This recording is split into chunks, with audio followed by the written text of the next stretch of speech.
I'm Victoria Wolfe McIntyre. I am a filmmaker, although I have done a bit of TV and music videos and stuff like that, but essentially my love is film, so filmmaking it is. I have had quite a bit of success with short films, getting actor nominations and picking up a BAFTA and a few things like that, which has been very good. Shown films all around the world, and I'm shooting my first feature in March next year. I came to directing later in life. I was an actor and a writer, and now directing because I just want to put how I see it in my head when I write something on the screen rather than how somebody else sees it. So a lot of people really enjoy different components of filmmaking and are happy to be interpreted, and to form part of a collaboration. And I love collaboration. That's what I love about filmmaking, is it's a great collaborative art. But it's really good to be able to have it go how you want to have it go. Where did the love of film come from, or something like that. Anyway, it was Star Wars back when I was a little kid.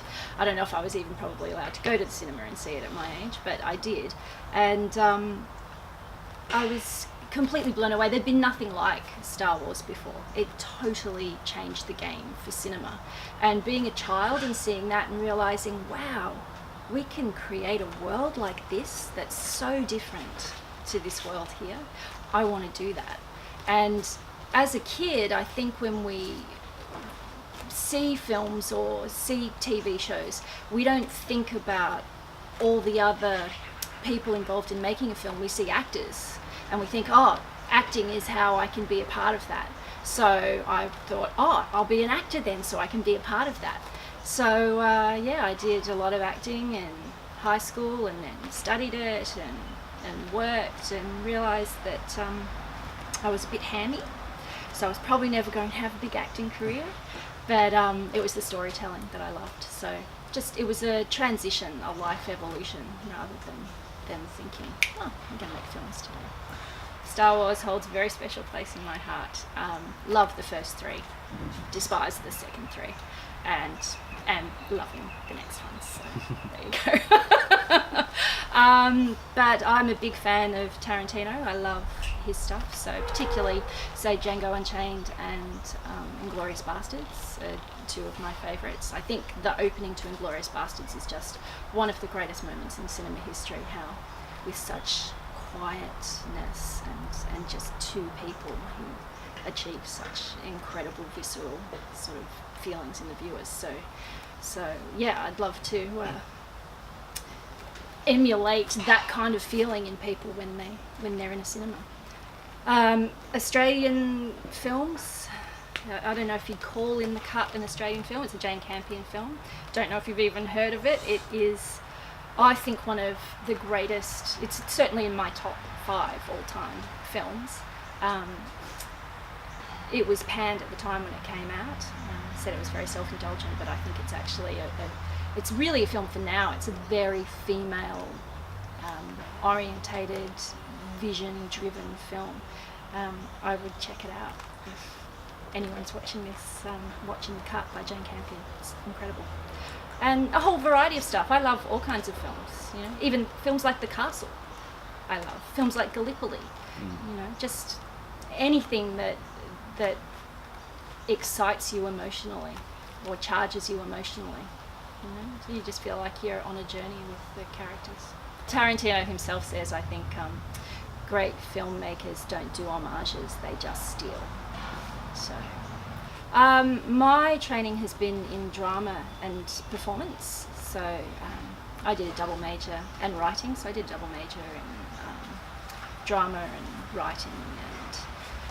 And then I also studied, I did basic camera sort of stuff at Blake College in London, just film production basically. But I've learnt on the job just through working as an actor, and then through being a writer and working with directors and actors and producing. So just continually working on projects until I got to the point where I was like, I can do this myself. So I started doing it myself. One good thing about doing that is you don't waste the time and resources of others.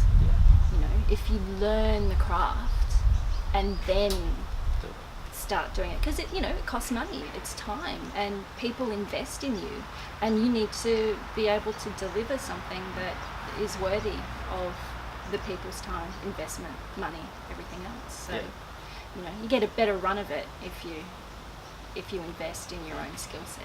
Well, you would only do it if you love it and are driven by it and have to do it, because there is nothing harder, I think, creatively than, well, I don't know, I'm not an artist or a musician, but when you're an artist or a musician, you can actually just create the work, or even as a writer, you can create the work. But when you want to make film, you are reliant on so many others coming together. It's such a collaboration. So you can't just go, well, I can't, because there's a certain quality or level of film that I want to put out there. I'm not a shoot something on an iPhone myself and knock it together and, hey, here, I've made a film and put it up on YouTube. I'm not interested in that. It needs to be, as far as I'm concerned, cinema quality for me to put it out there. And to do that, you need to have a bunch of people working with you. And to have the resources to do that is hard, and it takes a lot of time. And sometimes, many times I've thought, I just want to give up, it's too hard. But I can't, because I love it. And there's no quitting. Just got to keep going. But the beauty of actually being able to write is, if I'm not able to make a film, I can write a film. So you still can engage with it in that way.